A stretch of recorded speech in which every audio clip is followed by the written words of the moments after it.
नमस्कार, मैं कुसुम, आप देख रहे हैं खबर हर्पन न्यूज। आइए नजर डालते हैं आज की कुछ खास खबरों की ओर। प्रदेश में भाजपा की सत्ता को वापसी किए हुए पूरा एक वर्ष हो चुका है और इसी एक वर्ष में किए गए कार्यों की उपलब्धियों को गिनाने के लिए बीजेपी ने एक निजी होटल में पत्रकार वार्ता का आयोजन किया गया। इस पत्रकार वार्ता में भाजपा की तरफ से प्रदेश के उपाध्यक्ष मुकेश चौधरी ने पत्रकार वार्ता से चर्चा करते हुए बताया कि प्रदेश में एक साल में जो कार्य किए गए हैं वह काफी सराहनीय है, लेकिन जब पत्रकारों ने महंगाई के मुद्दे पर चर्चा करनी चाहिए तो मुकेश चौधरी गोलमोल जवाब देते हुए नजर आए। मध्य प्रदेश में भाजपा की सत्ता को वापसी किए पूरा एक वर्ष हो चुका है और इसी एक वर्ष में किए गए कार्यों की उपलब्धियों को गिनाने के लिए बीजेपी के एक निजी होटल में पत्रकार वार्ता का आयोजन किया गया। इस पत्रकार वार्ता में भाजपा की तरफ से प्रदेश के उपाध्यक्ष मुकेश चौधरी ने पत्रकारों से चर्चा करते हुए बताया कि प्रदेश में एक साल में जो कार्य किए गए हैं वह काफ़ी सराहनीय है, लेकिन जब पत्रकारों ने महंगाई के मुद्दे पर चर्चा करनी चाहिए तो मुकेश चौधरी गोलमोल जवाब देते हुए नजर आए। प्रदेश में बढ़ते पेट्रोल, डीजल एवं रसोई गैस के दाम को लेकर जब सवाल किया गया तो इंटरनेशनल मार्केटिंग का हवाला देते हुए बात को बड़े ही आराम से घुमा दिया। प्रदेश में बढ़ते कोरोना संक्रमित मरीजों के बारे में भी सरकार ज़्यादा चिंतित नजर नहीं आ रही है। मुकेश चौधरी का कहना है कि लोगों को खुद जागरूक होना पड़ेगा। लॉकडाउन इसका हल नहीं है और जो वैक्सीन भारत निर्माण की है वह 70% ही कामयाब हो पाई है। इस वजह से लोगों को खुद ही जागरूक रहने की ज़रूरत है। नहीं, लॉकडाउन एज सच मैं व्यक्तिगत मतलब इट्स माय पर्सनल व्यू कि लॉकडाउन कोई उसका इलाज नहीं है। आपको स्वयं आत्म अनुशासित होना पड़ेगा। अनावश्यक रूप से घूमना लोगों को बंद करना पड़ेगा। अनावश्यक रूप से भीड़ इकट्ठा करना बंद करनी पड़ेगी। मास्क का उपयोग करना पड़ेगा। सैनिटाइजेशन का पूरा पालन करना पड़ेगा और दूरी बना के रखना पड़ेगा। नहीं, ऐसा नहीं। जिनको वैक्सीन, मैंने जैसे पहला डोज लगवाया, लेकिन ऐसा नहीं कि मैं उससे, वैक्सीन जो है 70-80% इफेक्ट करती है, इट इम्यूनाइजेज यू, लेकिन वो भी दोनों डोज लगने के 14 दिन के बाद उसका इम्यूनाइजेशन प्रोसेस चालू होता है। आपको इम्यून बनाती है, आपकी रोग प्रतिरोधक क्षमता उसकी चालू होती है, उसके वायरस एक्टिव होते हैं। तो वो जो है वो क्रम जिसका लग रहा है वो लोग सुरक्षित दायरे में आ रहे हैं। लेकिन ये भी समझिए, वैक्सीन ऐसा नहीं है कि मतलब 100% प्रूफ हो, 100% सेफ हो। हाँ, 90% नहीं, सक्सेस नहीं, 90, कोई भी वैक्सीन हो, आप चाहे पहले जो वैक्सीनें लगती रहीं, कोई भी वैक्सीन एनी। हाँ, आपने गिनाई अभी महंगाई को लेकर काफ़ी सवाल भी किए गए आपसे, काफ़ी जगह जवाब दिया, पेट्रोल डीजल बढ़ रहा है, गैस के दाम बढ़ रहे हैं, सरसों का तेल बढ़ रहा है, काफ़ी महंगाई बढ़ रही है। क्या सरकार विफलता मानते हैं? नहीं, महंगाई आप समझिए, बाकी चीज़ें देखिए, बाकी चीज़ें जो हैं वो कम हो रही हैं। सिर्फ एक आप जो बात करते हैं पेट्रोलियम प्रोडक्ट्स, संपूर्ण आप जो विपक्ष भी इस तरह की बात करता है, लेकिन ये विपक्ष के समय ही ये नियम बना कि India will follow international rules in crude oil. Petroleum पदार्थों के मामले में भारत अंतर्राष्ट्रीय नियमों का पालन करेगा। उसमें अंतर्राष्ट्रीय, उसमें अगर बढ़ोतरी होती है तो we have to go according to that. जो उमा भारती जी हैं, आप ही की पार्टी की हैं, तो वो कह रहे हैं एक आंदोलन चला रही है शराबबंदी को लेकर। तो आंदोलन नहीं, जन जागृति अभियान चला रही है। जो भी चला रही है, नहीं, जो भी नहीं, जन जागृति अभियान ही चला रही है। तो वो कह रही है कि जब गुजरात में वो हो सकता है, बिहार में जो सरकार प्रतिबंधित कर सकती है शराब को, तो एमपी में नहीं, उन्होंने ये भी कहा है, आज उनका स्टेटमेंट पढ़ें आप। उन्होंने ये कहा है कि ये आम आदमी को जागृति करने की ज़रूरत है, आम आदमी को जागृत होने की ज़रूरत है। आम आदमी की तरफ से ये आवाज़ आनी चाहिए कि हम नहीं लेंगे, हम अपने पड़ोसी को भी नहीं पीने देंगे, परिवार में किसी को नहीं पीने देंगे, वील स्टॉप इट आल्सो। ये बात हुई एक्चुअल नशा मुक्ति, सेल्फ इम्पोज्ड डिसिप्लिन, आत्म केंद्रित अनुशासन। व्यापम घोटाला 2 को लेकर कृषि छात्रों के आंदोलन का 34वां दिन है। कृषि छात्र चौथे दिन से सड़क पर हैं। व्यापम 2 पर अभी तक मध्य प्रदेश सरकार ने कोई कार्रवाई नहीं कर रही है। भारत के प्रधानमंत्री जी कहते हैं कि आत्मनिर्भर बनो। इस नारे के आधार पर आज कृषि महाविद्यालय के छात्रों ने महाविद्यालय के गेट पर सब्जी का ठेला लगाकर आत्मनिर्भर बनने का संदेश दिया है। व्यापम घोटाला 2 को लेकर कृषि छात्रों के आंदोलन का 34वां दिन है। कृषि छात्र चौथे दिन से सड़कों पर हैं। व्यापम 2 का अभी तक मध्य प्रदेश सरकार ने कोई भी कार्रवाई नहीं की है। 21,000 छात्रों का भविष्य अधर में लटका हुआ है और सरकार इस घोटाले को दबाने का प्रयास कर रही है, जबकि इस घोटाले से पूरे देश में मध्य प्रदेश की छवि खराब हो रही है। बीजेपी के नेता को हर मंच से जलित होना पड़ रहा है, फिर इनको अक्ल नहीं आ रही है। भारत के प्रधानमंत्री जी कहते हैं कि आत्मनिर्भर बनो। इस नारे के आधार पर आज कृषि महाविद्यालय के छात्रों ने महाविद्यालय के गेट पर सब्जी का ठेला लगाकर आत्मनिर्भर बनने का संदेश दिया, लेकिन छात्रों का कहना है कि क्या पढ़ाई सब इसलिए ही करते हैं कि बीएससी, एमएससी और पीएचडी करके सब्जी का ठेला लगाएंगे। प्रधानमंत्री इस ओर भी ध्यान दें कि मध्य प्रदेश घोटाले में आत्मनिर्भर बनाने जा रहे हैं या चौथे दिन से कृषि के छात्र सड़कों पर हैं। यहाँ मामा की सरकार सो रही है। अब तो हर मंच से या कहीं भी जब नेता लाइव आते हैं तो वहाँ तक जलील हो रहे हैं। सरकार ने 7 दिन में कार्रवाई करने का कहा था, पर यह भी घोषणा मंत्री की घोषणा हुई ही रही। चौथे दिन होने के बाद सरकार मौन है और छात्र निरंतर चौथे दिन से आंदोलन कर रहे हैं। यहाँ पे बेरोजगारी को बताने के लिए प्रदर्शन किया, लोगों को जागरूकता कर रहे हैं, क्योंकि जो एग्ज़ाम हुई थी 10 और 11 फरवरी को, उसमें धांधली का मामला सामने आया था, जिसमें वो छात्र संगीत पाए गए थे जिनकी डिग्री 4 साल की जगह 6 साल, 7 साल, 8 साल में हो रही थी। तो आज हम, क्योंकि डिग्री तो नौकरी तो इन्होंने क्या पहले से खरीद ली है, पैसे वाले हैं वो, सब ने खरीद ली।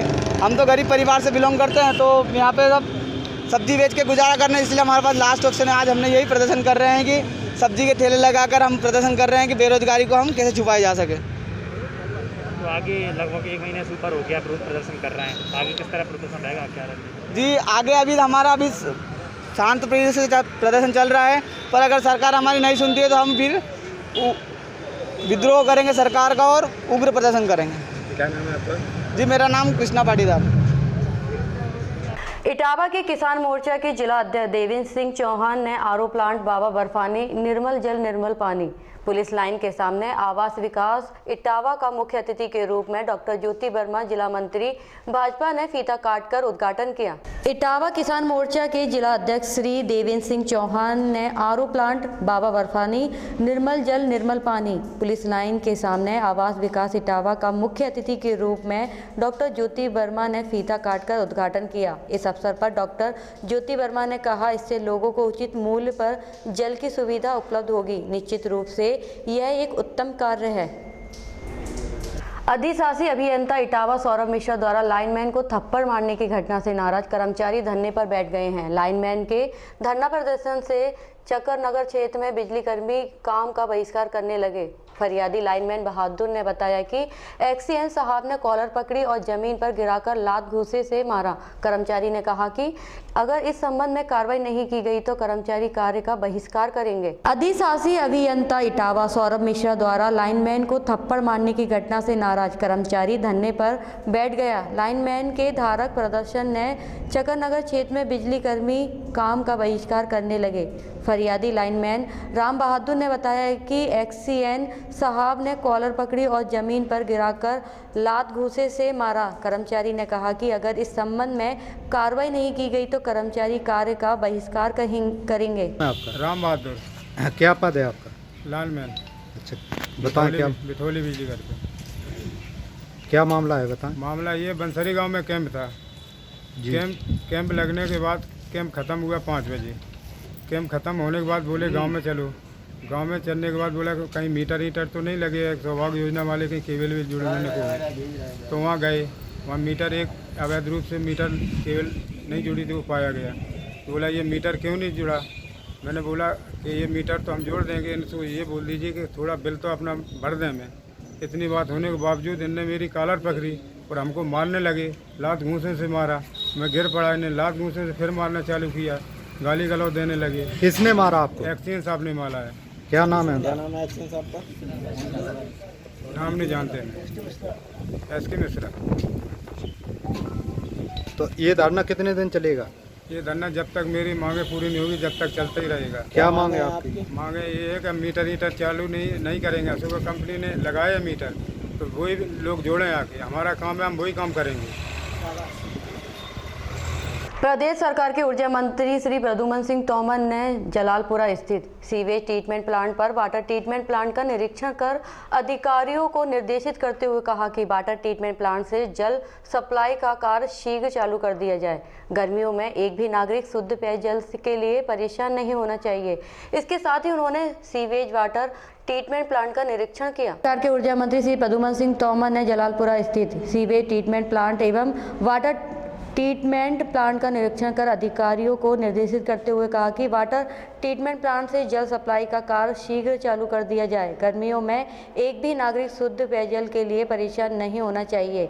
इसके साथ ही उन्होंने सीवेज वाटर ट्रीटमेंट प्लांट का निरीक्षण किया। ऊर्जा मंत्री श्री तोमर ने ग्वालियर कलेक्टर कौशल विक्रम सिंह, नगर निगम आयुक्त शिवम वर्मा एवं भाजपा जिला अध्यक्ष कमल माखीजानी के साथ जलालपुरा स्थित वाटर ट्रीटमेंट प्लांट व सीवर वाटर ट्रीटमेंट प्लांट का निरीक्षण किया। निरीक्षण के दौरान उन्होंने वाटर ट्रीटमेंट प्लांट के कार्यों की समीक्षा करते हुए कहा कि इस प्लांट से हम शहर को कब तक पानी देने लगेंगे तथा इस प्लांट से किस किस जगह पानी सप्लाई किया जाएगा। इस पर अधीक्षक मंत्री RLS मौर्य ने जानकारी देते हुए बताया कि 20 अप्रैल तक हम प्लांट से पानी सप्लाई कर टंकियों को भरने लगेंगे। इसके साथ ही इस प्लांट से ग्वालियर विधानसभा और मुरार विधानसभा में पानी दिया जाएगा। टाइल्स लगवा रहे हैं, इससे रिफ्लेक्शन है क्लियर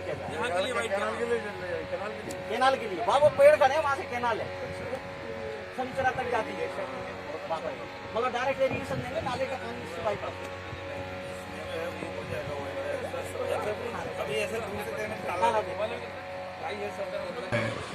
जलालपुर पे बन के तैयार है और इसमें हमने कहा है कि इसे 15 अप्रैल तक चालू करें, जिससे शहर को पानी पीने को मिलने लगे प्रेशर के साथ। इसके लिए मैंने नगर निगम प्रशासन, जिला प्रशासन को निर्देश दिए और मुझे ये भरोसा है कि हम जल्द वो ट्रीटमेंट प्लांट चालू कर पाएंगे और चालू करके लोगों को पीने के लिए स्वच्छ पानी दे पाएंगे। सीवरेज ट्रीटमेंट प्लांट जो सिंचाई के लिए प्रयोग किया जाता है पानी, निरीक्षण किया क्या? देखिए वहाँ पे सीवर ट्रीटमेंट प्लांट सही काम कर रहा है कि नहीं कर रहा है, मैंने आज उसको जाके देखा। जिला प्रशासन को ले गया, हमारे साथी थे, देखा मौके पर जो काम की सुधार की ज़रूरत है वहाँ सुधार के निर्देश दिए हैं। ये बहुत अच्छी बात है कि ये सीवर का जो पानी है बहुत साफ होकर के खेती किसानी के काम के लिए भी लोगों को उपलब्ध हो गया है। दूसरी तरफ शहर को पीने के पारस बिहार कॉलोनी चंदवनी का नाका क्षेत्र में प्रशासन ने भूमाफियाओं के खिलाफ कार्रवाई करते हुए 43 बीघा जमीन मुक्त कराई है। यहाँ लोग अवैध तरीके से झुग्गी झोपड़ी बनाकर रह रहे थे। पारस बिहार कॉलोनी चंदवनी का नाका क्षेत्र में प्रशासन ने भूमाफियाओं के खिलाफ कार्रवाई करते हुए 43 बीघा जमीन कार्रवाई मुक्त कराई है। यहाँ लोग अवैध तरीके से झुग्गी झोपड़ी बनाकर रह रहे थे।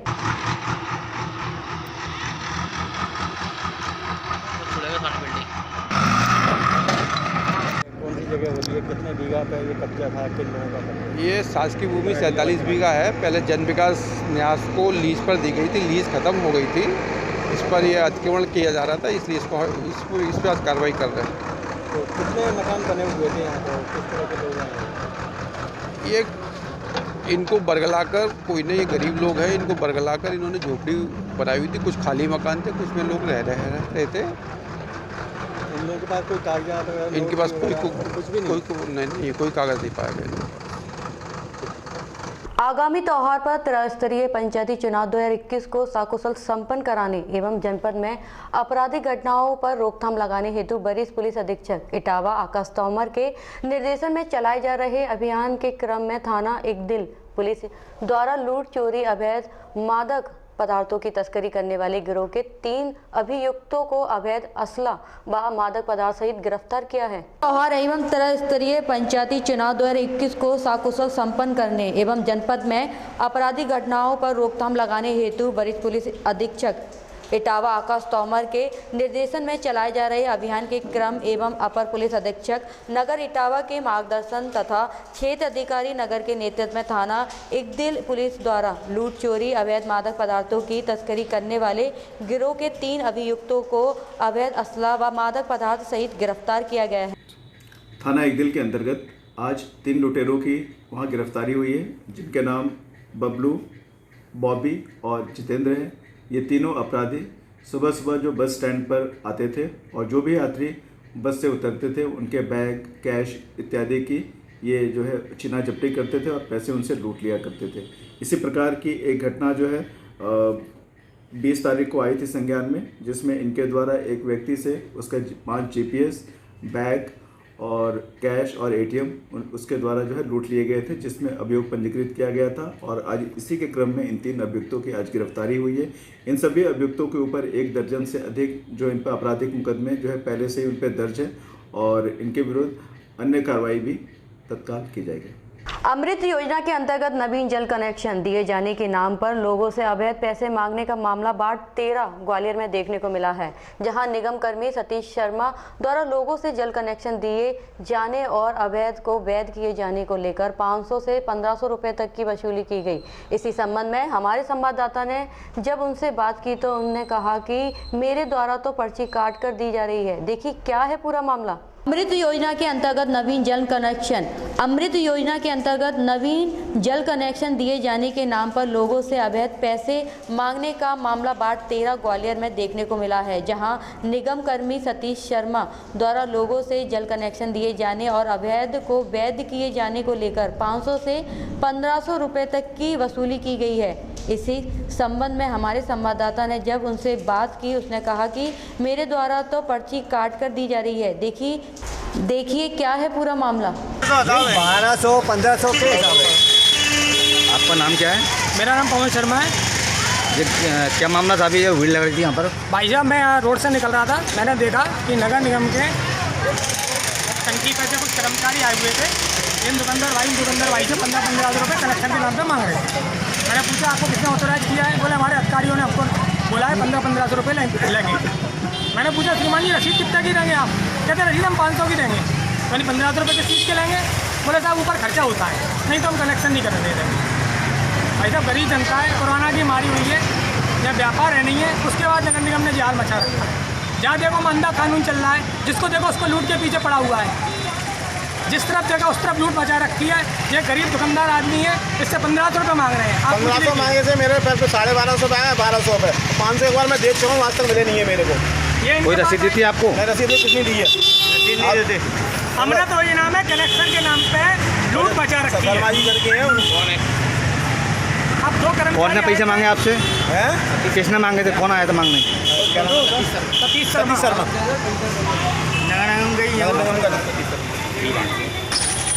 अरे यार इनके क्या है, पुराने कनेक्शन चल रहे हैं, डबल कनेक्शन मांग रहे हैं। हमें भी जो कनेक्शन है हमें भी जो नहीं, इन लोगों का कहना है कि आपने 1200-1500 मांगे। किस 1200-1500 रुपये हमने काय के लिए मांगे थे। इनकी अवैध कनेक्शन है सबकी। अच्छा। वो खड़े उनसे मांगे थे हमने, जो खड़े नहीं तो जो अवैध कनेक्शन है आप उसका चाय ले रहे हैं तो 1500 रसीद देंगे उसकी, तो रसीद दे रहे हो आप? 1500। उनका कहना है कोई रसीद नहीं दी आपने। नहीं अभी हमने पैसे कहाँ लिए, तो हमने पीछे ये कहाँ है? तो ये कनेक्शन जो है थोड़ी है, ये तो है ना मांग रहा आदमी ईमानदारी से कनेक्शन मांग रहा है, तो जो थोड़ी कर रहा है। हमने कब करे? नहीं तो जो है थोड़ी, तो जिसपे ना ये तो गैस कनेक्शन है सब। तो नहीं तो जिसमें तुमने 1500 लिए हैं या 1200 लिए वो हमें थोड़ी है, वो मांग रहा है तुमसे कागज देके कनेक्शन मांग रहा है। वो तो नहीं मिलेगा जो कनेक्शन। जैन एकता के प्रति समर्पित एवं मानव सेवा और धार्मिक प्रभावना में अग्रणी जैन धर्म की संस्था भारतीय जैन मिलन का क्षेत्रीय क्रमांक 2 एवं जैन मिलन महिला शाखा गोपाचल के अतीत में आयोजित 33 और 34वां क्षेत्रीय अधिवेशन 21 मार्च और रविवार को राजपायगा रोड स्थित वीर जैन छात्रावास में आयोजित किया गया, जिसमें शाखाओं के पदाधिकारी को सम्मानित किया गया है।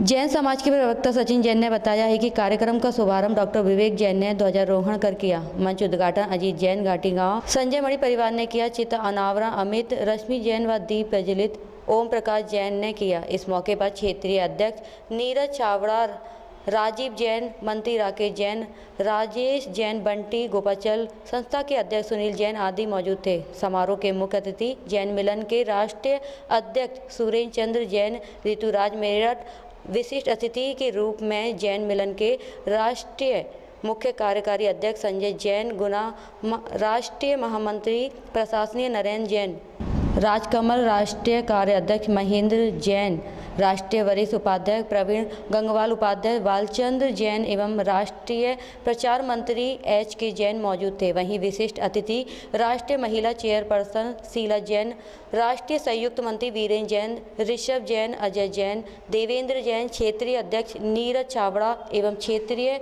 मंत्री राकेश जैन गोपाचल मंच पर मौजूद रहे।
बहुत सुंदर,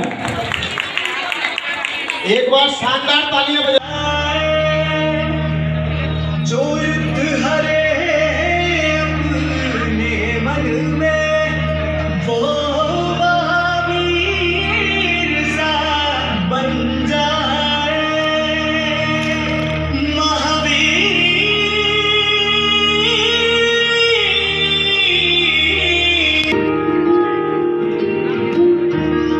हालात बड़े ही मुश्किल हैं, पर हिम्मत मैं ना हारूंगा। महावीर की संतान, तालियां बजाते रहिए प्लीज।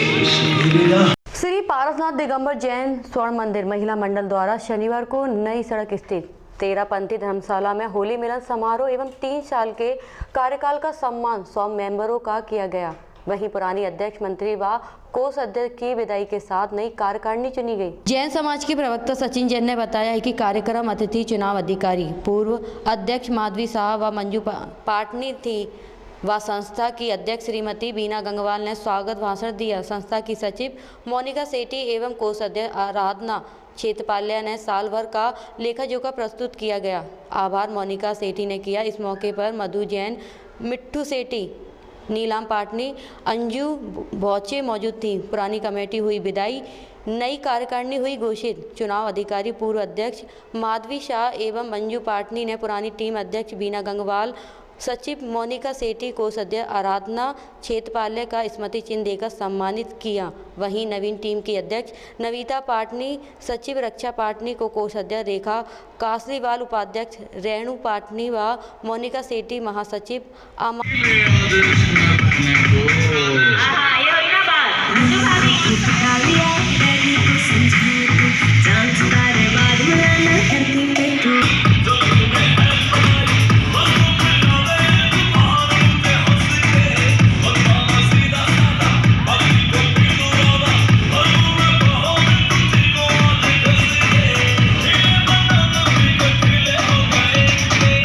भिंड कीर्ति स्तंभ पर संस्कृत भाषा के जनपद सम्मेलन में शामिल होने पहुंचे सहकारिता मंत्री अरविंद भदौरिया ने मंच से संबोधन के दौरान कहा कि संविधान सभा की पहले बैठक में अंबेडकर ने संस्कृत भाषा को अनिवार्य करने की वकालत की थी और आज हमारे देश की मुख्य भाषा संस्कृत भाषा होती। भिंड कीर्ति स्तंभ पर संस्कृत भारती के जनपद सम्मेलन में शामिल होने पहुंचे सहकारिता मंत्री अरविंद भदौरिया ने मंच से उद्बोधन के दौरान कहा कि संविधान सभा की पहली बैठक में अंबेडकर ने संस्कृत भाषा को अनिवार्य करने की वकालत की थी और आज हमारे देश की मुख्य भाषा संस्कृत भाषा होती और आज देश दुनिया की पहली पंक्ति में खड़ा होता। लेकिन देश के पहले प्रधानमंत्री जवाहरलाल नेहरू के तत्पश्चात प्रेम के कारण ही संस्कृत भाषा की यह दुर्दशा हुई है, तो वो भारतीय संस्कृति और भारतीय संस्था से भी घृणा करते थे, इसलिए तो उन्होंने अपने कपड़े भी पेरिस में ही धुलवाते थे। इस अवसर पर क्षेत्रीय विधायक संजीव सिंह कुशवाहा, एसडीएम भिंड अटेर उदय सिंह सिकरवा सहित पार्टी पदाधिकारी एवं सैकड़ों की संख्या में क्षेत्र के शिक्षक गण उपस्थित थे। संविधान सभा की पहली मीटिंग। डॉक्टर भीमराव अम्बेडकर बड़े विद्वान व्यक्ति थे, मैं भी उनकी घटना का दावा करके आया। उन्होंने कहा था कि हिंदुस्तान में, भारत में संस्कृत भाषा में शिक्षा देने को अनिवार्य करना चाहिए और भारत की भाषा संस्कृत भाषा होना चाहिए। उनकी बड़ा जोर था, उनकी बड़ी इच्छा करती थी, लेकिन देश में एक नेहरू मॉडल की जो सरकार बनी थी, पंडित जवाहरलाल नेहरू साहब थे, उनका मूल तो हिंदुस्तान में कम बसता था। लोग कहते थे कि इटली से कपड़े धो के आते हैं, ये सब आते हैं, तो उनके दिमाग में पाश्चात्य घुसा हुआ था, इसलिए उस भाषा को रिफ्यूज किया। अगर वही भाषा उस समय शुरू हो जाती तो हमारे बच्चों को अगर पढ़ने को मिलती तो भी यह देश दुनिया के श्रेष्ठतम देशों में खड़ा होता है। इसलिए आज सबके बीच में आए हैं, बहुत ज्यादा कुछ ना बात करते हो कुछ। दतिया में प्रदेश के गृह मंत्री डॉक्टर नरोत्तम मिश्रा का विधानसभा क्षेत्र, जहां बीजेपी जिला अध्यक्ष सुरेंद्र बुधोलिया द्वारा प्रदेश में बीजेपी सरकार के 1 वर्ष पूर्ण होने पर जिले के सर्किट हाउस में प्रेस वार्ता आयोजन कर सरकार की उपलब्धियों का बखान किया गया। दतिया में प्रदेश के गृह मंत्री डॉक्टर नरोत्तम मिश्रा का विधानसभा क्षेत्र, जहां बीजेपी जिला अध्यक्ष सुरेंद्र बुधोलिया द्वारा प्रदेश में बीजेपी सरकार के 1 वर्ष पूर्ण होने पर जिले के सर्किट हाउस में प्रेस वार्ता आयोजित कर सरकार की उपलब्धियों का व्याख्यान किया गया। जिला अध्यक्ष ने बताया कि जब सरकार सत्ता में आई थी तो उस वक्त प्रदेश की हालत ठीक नहीं थी। कोरोना के कारण आर्थिक संकट की स्थितियां से प्रदेश गुजर रहा था, फिर भी बीजेपी सरकार के मुख्यमंत्री द्वारा किए गए प्रयासों से आज मध्य प्रदेश बेहतर स्थिति में है। स्वास्थ्य, रोजगार एवं विकास क्षेत्र में निरंतर प्रदेश की सरकार कार्य कर रही है। साथ ही प्रदेश में कोरोना की बढ़ रही रफ्तार को लेकर दतिया सुरक्षित है। किसी भी प्रकार की लॉकडाउन की स्थिति दतिया में नहीं है आदि से संबंधित जानकारी मीडिया के माध्यम से साझा कर जिले की जनता तक पहुंचाने की बात कही। 1 वर्ष पूर्ण होने को है और कोरोना की स्थिति उसी हालात में आ रही है, तो किस प्रकार की रणनीति रहेगी अब? उसमें जो कोरोना की स्थिति बनी हुई है महाराष्ट्र में बहुत ज़्यादा है। अब महाराष्ट्र से जो हमारे जिले लगे हैं वो प्रभावित हो रहे हैं।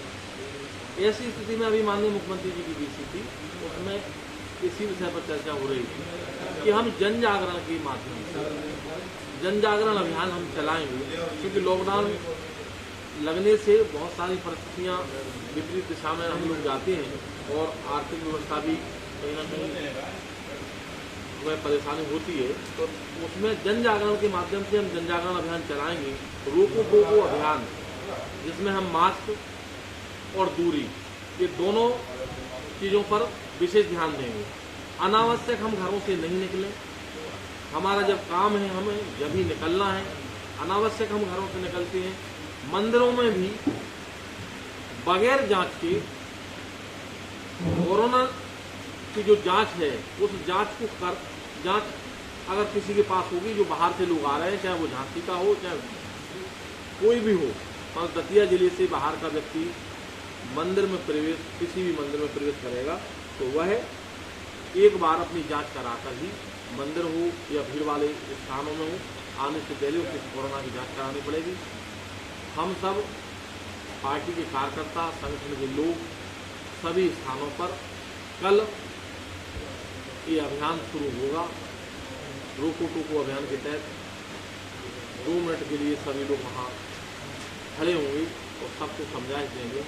जन जागरण के माध्यम से ये अपन चाहते हैं कि कोरोना की जो संकट है उसे हम सब जागरूक होकर। देखा जा रहा है कि प्रदेश की जनता के मन में कहीं ना कहीं लॉकडाउन को लेकर ये भावना आ रही है कि दोबारा ये स्थिति ना हो, क्या रहेगी ऐसा? आज की स्थिति में हम दतिया की बात करेंगे, भाई प्रदेश की बात नहीं करें, क्योंकि हम दतिया में देख रहे हैं, हम दतिया के लोग हैं और दतिया की बात करें तो हम और आप तो सबके ध्यान में है कि दतिया में लॉकडाउन नहीं लगेगा, क्योंकि ऐसी स्थिति हमारी दतिया में नहीं है। आज कोरोना का एक मरीज था, वो भी मुझे लगता है कि शायद आज की रिपोर्ट में लाने वाली है, क्योंकि स्वास्थ्य वगैरह उनका सुधार हुआ है। ऐसा नहीं, डॉक्टरों से बात हुई थी। तो दतिया में तो फिलहाल आप लॉकडाउन की बिल्कुल चिंता ना करें, लेकिन जन जागरण जरूर करना है जिससे अपनी दतिया सुरक्षित रहे। हम सबको मिलकर, आप सब हम एक ही भाव के साथ काम करने वाले लोग हैं। तो माई से भी निवेदन है कि हम कोरोना से बचें। कोरोना संक्रमित व्यक्ति अगर बढ़ते हैं तो क्या चुनाव प्रभावित हो सकता है इससे आने वाले? अभी वहाँ भोपाल की स्थिति है, इस बारे में दतिया के मेडिकल कॉलेज में पैरामेडिकल कोर्स तारीख में हुए परिवर्तन को लेकर मेडिकल कॉलेज डी राजेश गौर ने प्रेस कॉन्फ्रेंस कर बताया कि शासन का तिथि में परिवर्तन एक स्वागत योग्य निर्णय है। इस निर्णय से जिले के साथ साथ आसपास के छात्रों को एक बार फिर से पैरामेडिकल कोर्स में आवेदन करने का अवसर मिल जाएगा। दतिया मेडिकल कॉलेज में पैरामेडिकल कोर्सेज तारीख में हुए परिवर्तन को लेकर मेडिकल कॉलेज डीन राकेश गौर ने प्रेस कॉन्फ्रेंस कर बताया कि प्रशासन का तिथि में परिवर्तन एक स्वागत योग्य परिवर्तन है। इस निर्णय से जिले के साथ साथ आसपास के छात्रों को एक बार फिर पैरामेडिकल कोर्स में आवेदन करने का अवसर मिल जाएगा, जो छात्र के लिए एक महत्वपूर्ण पहल साबित होगी। छात्र एक बार पुनः मेडिकल कॉलेज की साइट से फॉर्म को डाउनलोड कर आवेदन कर सकते हैं, जो आने वाले समय में रोजगार क्षेत्र में सार्थक सिद्ध होंगे। साथ ही पाठ्यक्रम से संबंधित महत्वपूर्ण जानकारी मीडिया के माध्यम से छात्रों तक पहुंचाने की बात कही गई। मध्य प्रदेश सर्च की परिषद द्वारा पैरामेडिकल कोर्स की परमिशन दी जाती है, जिसमें दतिया मेडिकल कॉलेज को 12 कोर्स चलाने के लिए परमिशन मिली है। क्योंकि पहले तिथि 6 तारीख लास्ट डेट रखी थी, लेकिन हमने निवेदन किया कि दतिया के आसपास के लोगों को, छात्रों को और ज़्यादा सुविधा मिल सके, उनको मतलब आवेदन कर सकें, उसकी डेट बढ़ाने के लिए हमने आवेदन किया। तो उन्होंने आवेदन मार्च स्वीकार करके हमें डेट बढ़ा दी है। तो पहले 6 मार्च थी, अब उसको 15 अप्रैल तक कर दी है। तो आपके माध्यम से दतिया के आसपास के क्षेत्रों को यह कि जो लोग पैरामेडिकल कोर्स करना चाहते हैं वो 15 अप्रैल तक अपने आवेदन कर सकते हैं। दतिया मेडिकल कॉलेज वेबसाइट पे ये पढ़े कोर्स कौन से कर सकते हैं। यदि आप चाहें तो इनको भी दे दें, तरफ से इनको निकल जाएगा, स्क्रीनशॉट लेके आप लोग करके दे सकते हैं। हाँ बोला दी है। कितने वर्ष की है सर ये? कौन से कोर्स चालू? हाँ, पहला तो है कोर्स है ये ऑप्टिकल रिफ्रैक्शन, जो होता है ना आंखों को चश्मा बनाने वाला कोर्स होता है। दूसरा है बायोकेमिस्ट्री, जो टेस्ट होते हैं ब्लड शुगर और के आदि टेस्ट होते हैं। माइक्रोबायोलॉजी मतलब सूक्ष्म कीटाणु की जांच करना होता है, तो कैसे जांच करनी है, कौन सी मेथड से जांच करनी थी, उसके लिए कोर्स है। मेडिकल लैब टेक्नीशियन जो होता है, आपने देखा होगा सब पैथोलॉजी में सेक्शन होते हैं, लोग टेस्ट लगाते हैं, ब्लड सैंपल लेते हैं, सारा कुछ। हेल्थ इंस्पेक्टर का है, जो अलग अलग क्षेत्र में इंस्पेक्टर होते हैं, सैनिटरी इंस्पेक्टर, मलेरिया इंस्पेक्टर, ऐसे इंस्पेक्टर कोर्स होता है। एनसीसीआर होता है ना, बेहोशी के डॉक्टर होते हैं, उनको एनसीसीआर का टेक्नीशियन का कोर्स होता है। और ऑर्थो टेक्नीशियन, हड्डी के डॉक्टर होते हैं ना, जो उनको टेक्निक होता है कि ये कौन सा प्लास्टर लगाना है, इसकी तैयारी क्या करें, उसका कोर्स होता है। ओटी में operation theatre technician, operation theatre में भी टेक्निक लगते हैं कि मरीज को कैसे लेटाना है, क्या करना है, उसको कौन सी तैयारी करना है। स्पीच थेरेपी, बच्चों को बोलने की दिक्कत आती है, उनको कैसे कैसे बोलने को सिखाना होता है, क्या क्या औजार रखते हैं, इंस्ट्रूमेंट रखते हैं, या क्या क्या जो अलग विधि होती है। चौथा hospital medical record, hospital record रखना ही पड़ता है सारे मरीजों का, है ना, कि मरीज कौन सा मरीज किस बीमारी का था, उसका अलग अलग रिकॉर्ड होता है। रेस्पिरेटरी टेक्नीशियन जो होता है, सांस की बीमारी के जो मरीज होते हैं उनके लिए भी कोर्स किया जाएगा। और ऑडियोलॉजिस्ट, कान के बाहरी लोग होते हैं, बच्चों को उनको कैसे उनको सुनाने के लिए कौन कौन से इंस्ट्रूमेंट लगते हैं, उनको तैयारी करना, हर मरीज अलग होता है। तो ये सब जो 12 कोर्सेज चलाने के लिए मध्य शासन का जो सह चिकित्सा परिषद पैरामेडिकल काउंसिल है, उसके द्वारा मान्यता मिली गई है। तो आप लोगों के माध्यम से दतिया के आसपास के क्षेत्रों को यह अवगत कराना चाहते हैं कि जो आवेदन की तिथि 6 मार्च थी, है ना, अब उसको 15 अप्रैल तक की बढ़ा दी गई है। ये 2 कोर्स होता है, एक होता है आगरा से विवाह में सम्मिलित होने औरैया जा रही यात्री श्रीमती संगीता देवी द्वारा एसएसपी चौराहे पर तैनात यातायात पुलिस के आरक्षक अनुराग वर्मा को बताया कि उनका एक बैग जिसमें जेवरात व अन्य कीमती सामान रखा है आगरा से आने वाली बस में छूट गया है, जिस पर यातायात पुलिस कर्मी द्वारा लगभग 1 किलोमीटर तक बस का पीछा कर बस को रुकवाया गया एवं यात्री को उनका सामान से भरा बैग सुपुर्द किया गया। आगरा से विवाह में सम्मिलित होने औरैया जा रही श्रीमती संगीता देवी द्वारा एसएसपी चौराहे पर तैनात यातायात पुलिस के आरक्षक अनुराग वर्मा को बताया कि उनका एक बैग जिसमें जेवरात व अन्य कीमती सामान रखा है आगरा से आने वाली बस में छूट गया है, जिस पर यातायात पुलिसकर्मी द्वारा लगभग 1 किलोमीटर तक बस का पीछा कर बस को रुकवाया गया एवं यात्री को उसका सामान से भरा बैग सुपुर्द किया गया। कार्रवाई से प्रसन्न होकर श्रीमती संगीता देवी द्वारा यातायात पुलिस में तैनात आरक्षक अनुराग वर्मा का शुक्रिया अदा किया गया। साथ ही यातायात पुलिस के इस सराहनीय कार्य की पूरी प्रशंसा की गई। एक ही बैग है? ओके, चलो आगे से ध्यान रखा करो हमें। बीसंकर निवासी चिपेटी को कई दिनों से A+ रक्त के लिए जिला अस्पताल के ब्लड बैंक इटावा का चक्कर लगाते रहे, लेकिन रक्त न मिली तो निराशा। प्रभात दीक्षित मेडिकल प्रभारी भाजपा ने डॉक्टर के Saxena, chairman Indian red cross society तथा प्रमुख समाजसेवी हरिशंकर पटेल, कोऑर्डिनेटर स्वास्थ्य इंडियन रेड क्रॉस सोसाइटी से रक्त की वार्ता की। तो इसी खुशी से अनंत फनन में हरिशंकर पटेल ने स्वयं A+ रक्त देकर मरीज की निराशा को आशा में बदलने का एक महत्वपूर्ण कार्य किया। शंकर निवासी चिपेटिया को कई दिनों से A+ रक्तदान के लिए जिला अस्पताल की ब्लड बैंक इटावा का चक्कर लगाते रहे, लेकिन रक्त ना मिली तो निराशा। प्रभात दीक्षित मीडिया प्रभारी भाजपा ने डॉक्टर के Saxena, chairman Indian red cross society तथा प्रमुख समाज सेवी हरिशंकर पटेल, कोऑर्डिनेटर स्वास्थ्य इंडियन रेड क्रॉस सोसाइटी से रक्त की वार्ता की। तो खुशी से अनंत फनन में हरिशंकर पटेल ने स्वयं A+ रक्त देकर मरीज की निराशा को आशा में बदलने का महत्वपूर्ण कार्य किया। तक के लिए बने रहिए खबर हरपन न्यूज के साथ।